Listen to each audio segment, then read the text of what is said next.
SJC-12578, Margarita Aronova v. Mustafa Mohamed.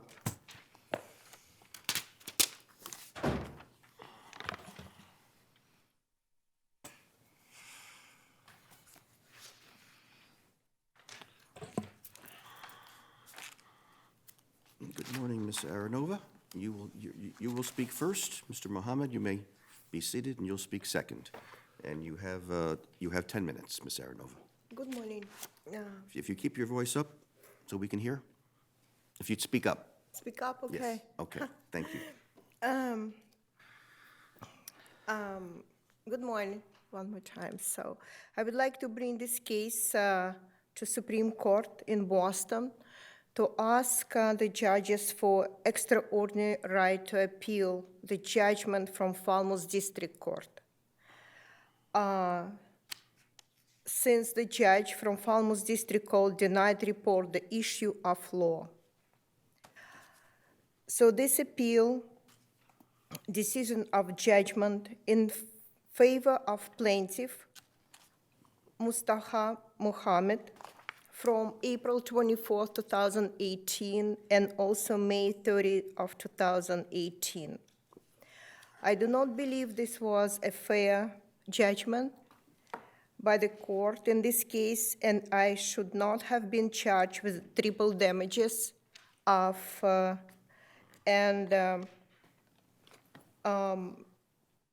will explain this why. So the law that deals with security deposit doesn't apply for the summer rentals and doesn't apply for the tenancy of 100 days or less or vacation rentals, of which this rental was. It can be found on Section 15B of Chapter 186 of the General Law of Massachusetts. I rented to plaintiff the room in August 2017. The rent was $1,000 and security deposit was $500. Security deposit was deposited on my escrow account, and the receipt was provided to the court upon request. So in the matter of docket number 178-9 SC 000796 doesn't state what is my violations are. The copy of the statement of small claims is attached.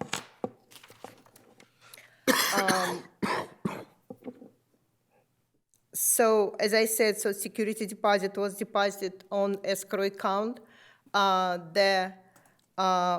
Mustafa Mohamed scratched the floor in the bedroom while he was moving out from New York from a lot of suitcases. The letter of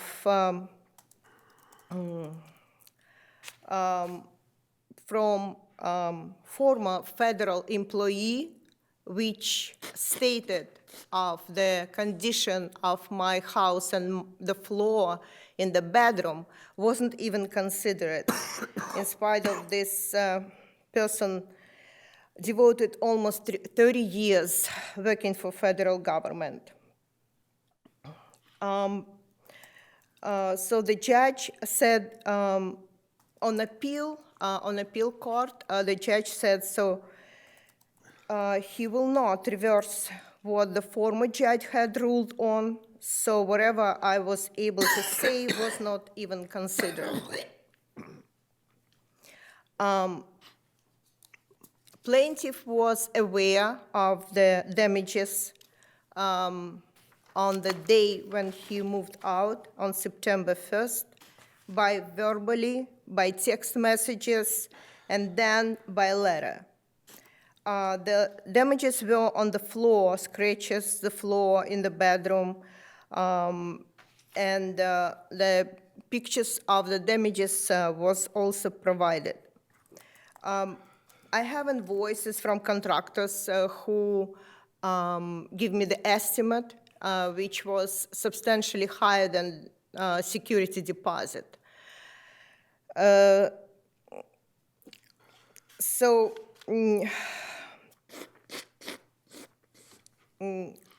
another charges was, so basically I was charged with triple damages for $500, which was $1,500, plus plaintiff also stayed with his wife in the hotel for 3 days, and the charges was applied to me as well.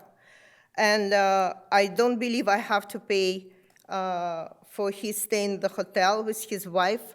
If previously we discussed, so the rent will be only for one person.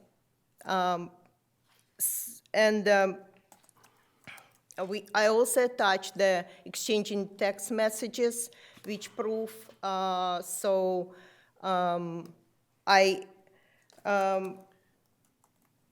let the tenant stay for $50 per night with his wife, and but instead of that, Mr. Mohamed rented the motel, which was substantially higher. The rent was substantially higher, so it's $100.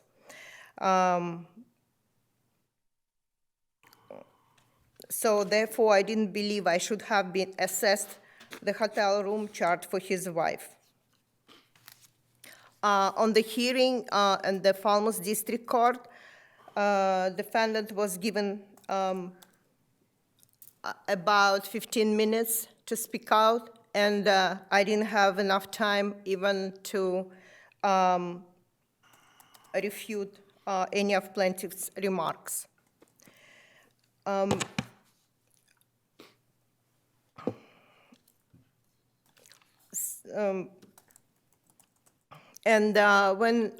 I listened to recordings.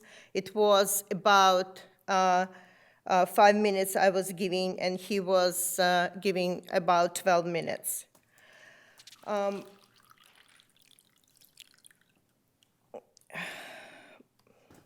The plaintiff also spoke about he cannot afford the rent of $1,000, but apparently he actually agreed when he moved in, and there should have been no bearing on the court's decision. So I believe this is issue of law, according to Massachusetts law, and I do not believe that I was allowed to properly present the fact at the trial and refute some of the plaintiff's false statements. The security deposit law does not apply to the short-term rental, so it's, again, issue of law. The plaintiff, in fact, damaged the floor of my rental units. I do not believe that I should have paid triple damages for security deposit, or for the plaintiff's wife to stay in the motel, or the additional $500 the cost was awarded by the court.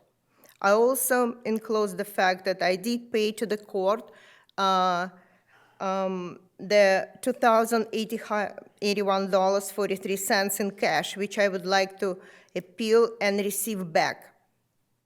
So I attached the court receipt. So what, in the end, I would like to say, so Mr. Mohamed just take advantage of our democratic, I think, state law, and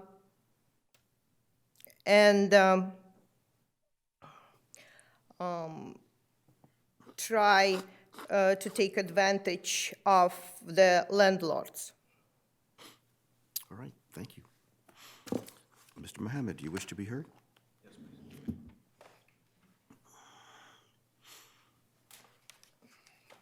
Good morning. Good morning, Your Honor.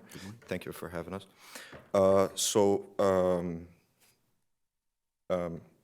I moved into Ms. Aronova's house as a room share because I had my residency in Cape Cod, Massachusetts. and there wasn't any rentals at the time, so I was looking for anything because I had to start my residency in August. And I found her place. I moved in August 4. It was a 1-month deal, verbal agreement. I paid $1,000 rent, cash, or as a money order, and $500 that she asked for as a security deposit that she told me, don't worry about the $500, you're definitely going to get them at the end of the day. That was my first experience in Massachusetts after moving from New York and renting with someone for short term. My previous landlord, I had no trouble getting my security deposit back. Since then, I have rented a couple other rentals, and I had no problem getting my security deposits back. I was respectful of her property. However, to argue to her points about the time issue, starting from her last statement that she had no enough time to talk and make her case, that is not entirely true because of the fact that when she came, that was her second appeal or third appeal, and the judge claimed that she had no new evidence to provide. She is providing the same evidence that put us in this position in the first place. The second thing, the hotel for my wife's stay was not paid. There is a long story to what that is, and essentially we had a verbal agreement that my wife could come over and stay for a weekend from New York because she was still working there at the time. It was not formally said. She didn't say no. She said, no, we have to discuss it. I was like, listen, I'm a resident, I'm a student. It's like if I rent any place, I would be able to bring friends over or somebody to sleep over. And it was agreed upon, okay, if she comes only for a couple of weekends, that's fine. My wife only came for like a Saturday and a Sunday. We literally needed to sleep somewhere for one night. Her room, that room that I was renting, I was willing to sleep on the floor because it's only a metal frame, not even a full-size bed, only for one person. And we just needed to sleep the night and then enjoy Cape Cod during the summertime. That was basically it. She said no. I felt humiliated, so I moved out and said I'd rather just go and stay in a motel. And the motel was more expensive, and I did not get reimbursed for that. And I have the Judge Welch's statement that she says he didn't explain why she lost the case, but he gave a very long statement that I attached. And there's an addendum at the end of the statement that says, although the court credits plaintiff's testimony as to defendant's unfounded claim for additional rent for his wife to stay a weekend, there is not adequate information due to the oral contract if this would be compensable as damages. In that same ruling, the money that was given to me is counted as single damages of $1,500, and the costs awarded by court are $500. Not to mention, earlier, I was the one who sued to get my security deposit back because I did not scratch those floors, and I already proved that I did not scratch those floors, but Ms. Margarita went as far as that she got an estimate that she's talking about is of the whole house because the house was still under construction because she had just moved in there recently. So the estimate clearly says, and it is attached by me and by her, I believe, that there were floors that are going to be dumped from a whole room, and the floors are wooden floors. On her second appeal, when she went in front of the judge, she said he said, why does it say replace all vinyl flooring of the room if it's only a couple of tiles that were scratched, which she said in the first case. And she was like, oh, because the floors are vinyl. And I said, no, the floors are not vinyl. And she said that the floors were wood the first time. So, and then if you look at the estimate that is significantly higher, it's of a bedroom, a bathroom, some other room, a kitchen, and it's not an estimate of the bedroom that I was staying in, and I don't even know what room that is that it's being referred to here. Like, it just says bedroom. Which bedroom? It's a 4-bedroom house, there's a basement, and there were other people renting the property as well. That is one thing. The other thing that I already mentioned is the judge already gave an explanation as to why the ruling was in my favor. And that was the ruling done by 2 clerks and 2 judges that kept being appealed. Not to mention also that I was not given the deposit of the security, check being deposited in an escrow account. It was deposited in a personal bank account, and that was only shown when she lost the first case, where, by the way, the court awarded me my initial $500, no added costs. I accepted it, even though I sued for triple damages. I did not get the triple damages. I got my $500 back and the court fees, and that was it. But Ms. Margarita still appealed that decision. And then I was given the $1,500.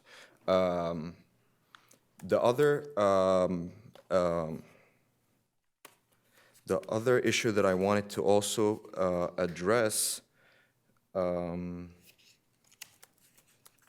was the fact that Ms. Margarita says the excuse not to provide me with the security deposit proof was that she had health issues. Those health issues were not brought the first 3 times that she appealed the court. They were only done for the appeal for this court.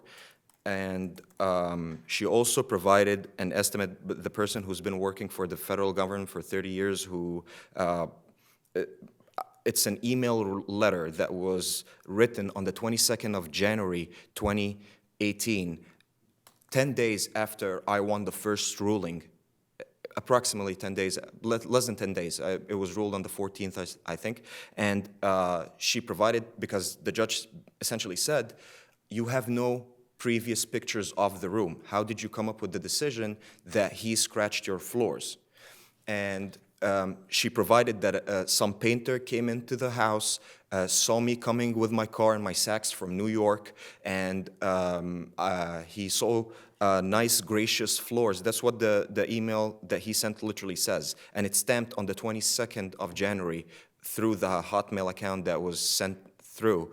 And he said that he complimented her on the floors, and then the floors were damaged after I moved out and he came back in to do some extra work, which the wording of the whole email sounds unprofessional. It's not someone who worked for the federal government for sure.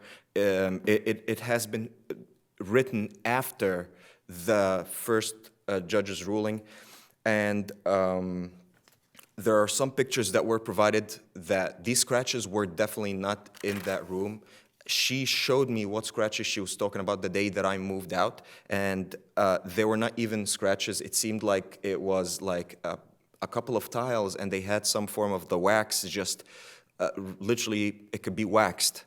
And I also have samples of wooden flooring and vinyl flooring that I got from the Home Depot, and if you would like to try to use a key and scratch them, they are not going to be scratched that easy.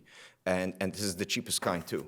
So if it was vinyl flooring, vinyl is made so that it does not be scratched because of the problems with wood and the fact that you have to clean it and wax it often.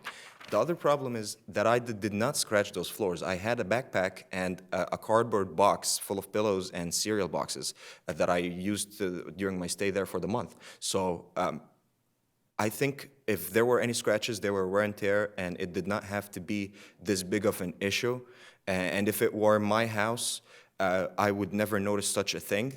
And I was so paranoid to the extent, if you look at the messages that she posted, I was on my moving out day, I told her that she placed the key in her left pocket as a form of any evidence, just in case that I don't get retaliated against and put in a position where he did not return the key to my house back or something like that. So that is pretty much my defense for now.